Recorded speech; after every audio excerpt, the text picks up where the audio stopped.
इस समीप हजरत आदम अलैहिस्सलाम के तकरीबन 1000 साल बाद अल्लाह ने इराक की जमीन राफ्तेन का इंतखाब किया और वहां अपने बंदे यशकर बिन लामिक को नबी बना के भेजा, जिनको मुख्तलफ अलकाब से आज भी जमाना याद करता है।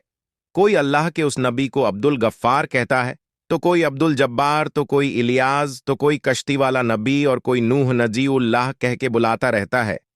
हजरत नूह अलैहिस्सलाम हजरत इदरीश अलैहिस्सलाम के पर पोते हैं और हजरत आदम अलैहिस्सलाम के 10वीं पुश्त में थे वो कौम। उस वक्त दुनिया की बदतरीन कौम थी। वहां जुल्म करना, नुकसानी ख्वाहिशात पर फक्र करना, बूतों और शैतानों की पूजा करना आम था। अल्लाह के नबी हजरत नूह अलैहिस्सलाम बचपन से ही उनको बार बार समझाते रहते थे कि इस कायनात का मालिक एक अल्लाह है जिसने हर एक चीज को पैदा किया। नूह अलैहिस्सलाम जब अल्लाह के दीन की तबल्लीग करते थे तो उनकी कौम उनको इतने पत्थर मारती थी कि वो पत्थरों में ढक जाते थे। तारिक ने लिखा, तकरीबन 950 साल तक आप तबलीग करते रहे, बार बार पत्थर खाते रहे, लेकिन अफसोस सिवाय चंद गरीब और मिस्किन के कोई भी आप पर ईमान ना लाया। आप अपनी उम्मत के लिए इतना रोए, इतना गिरिया क्या कि आपका नाम ही नूह पड़ गया। बस इतने में अल्लाह अपने नबी पर बही करता है कि ए नूह, अब ये तेरी कौम हिदायत नहीं पाएगी। नूह अलैहिस्सलाम अल्लाह के दरबार में फरियाद करते हैं कि आए अल्लाह, ये इंसान जुल्म करने को मजाक समझते हैं, एक दूसरे के ख्याल करने को, मदद करने को बुजदिली समझते हैं, तेरी इबादत से मुंह मोड़ते हैं। ए अल्लाह, इस मेरी कौम को नीस तो नाबूद फरमा। जैसे ही नूह अलैहिस्सलाम ने ये दुआ की तो अल्लाह ने पैगाम भिजवाया है, ए नूह, एक कश्ती तैयार कर, अन्न करीब तेरी ये जालिब कौम नीस तो नाबूद हो जाएगी। बस अल्लाह वही के जरिए अपने नबी को बताते गए और अल्लाह के नबी नूह अलैहिस्सलाम वो कश्ती बनाते गए। जैसे कि नूह अलैहिस्सलाम एक पहाड़ पे रहते थे तो ना वहां समंदर था, ना दरिया, ना दरख्त थे।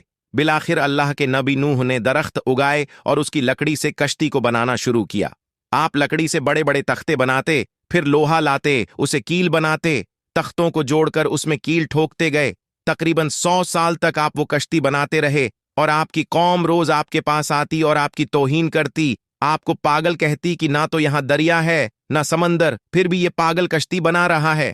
अल्लाह के नबी नूह अलैहिस्सलाम आसमान को देख के सब्र करते और अल्लाह के हुक्म को तस्लीम करते। उस कश्ती का 300 गज ऊंचाई, 30 गज और अर्ज 50 गज था। एक रवायत के मुताबिक इसका तूल 1 किलोमीटर से ज्यादा था।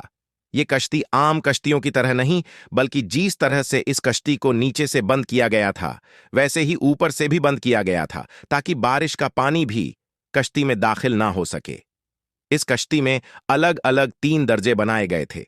निचला दर्जा जानवरों के लिए था, बीच वाला तबका इंसानों के लिए और ऊपर वाला परिंदों के लिए। हर दर्जे में एक दरवाजा था। बस जब कश्ती तैयार हो गई तो अल्लाह ने फरमाया, नूह, इस जमीन पे मुख्तालिफ जानवरों और परिंदों के जोड़ों को इस कश्ती में सवार करो ताकि उन मखलूकात की नस्ल बाकी रह सके। हजरत नूह ने मुख्तलिफ जानवरों, हर वो चीज जिसमें जिंदगी के आसार है, सवार करना शुरू कर दिया।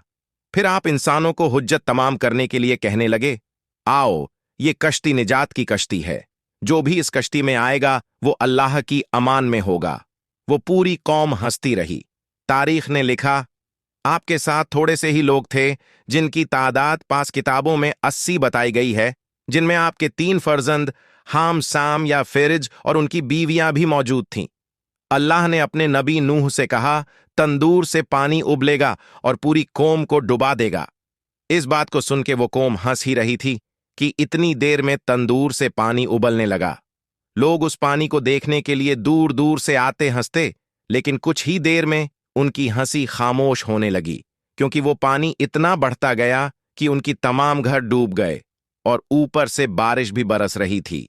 वो काफिर ये समझ रहे थे कि तूफान कुछ देर का है तो यूं पहाड़ की तरफ जाने लगे। उन काफिरों ने अल्लाह के नबी नूह अलैहिस्सलाम के बेटे किनान भी शामिल थे।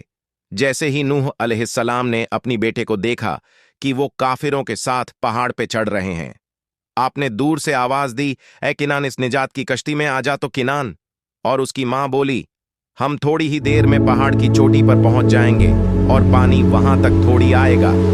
बस वो पानी इतना बढ़ता गया कि कहीं भी ना कोई पहाड़ नजर आ रहा था, ना कोई दरख्त नजर आ रहा था।